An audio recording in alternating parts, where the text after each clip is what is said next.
சட்டமன்றத்துல கரூர் சம்பவம் தொடர்பா முதலமைச்சர் பேசும்போது வடிகட்டில போய் அனைத்தையுமே பேசியிருக்கிறாரு. உச்சநீதிமன்றமே தலையில கூப்பிட்டு விஜய் சொல்லியிருக்காரு நேற்று. சட்டமன்றத்துல ஒரே பொய் தான் பேசிட்டு இருக்காங்க குற்றச்சாட்டு. நாடு பாத்துக்கிட்டு இருக்கு. அவரு விஜய் எப்படி இருக்காருங்கிறத நாடு பாத்துக்கிட்டு இருக்கு. அவருக்கு எல்லாருமே சொல்றாங்க அவருடைய பலகீனமானவர். ஒரு பிரச்சனை வந்துன்னா பலகீனமானவர் ஓடி ஒழிச்சுக்கிடுவார். அதுதான் அவரும் அவரை சார்ந்தவர்களுக்கும் உள்ள இப்ப இருக்கக்கூடிய மக்கள் மத்தியில இருக்கக்கூடியது.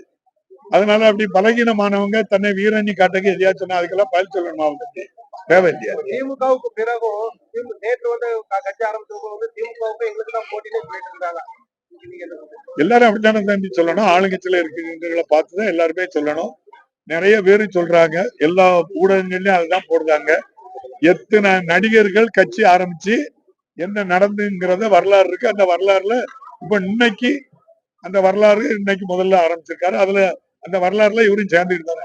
ஏற்கனவே 10 நடிகர்னா 11வது தம்பி விஜய் சேர்ந்திருக்காங்க. நன்றி.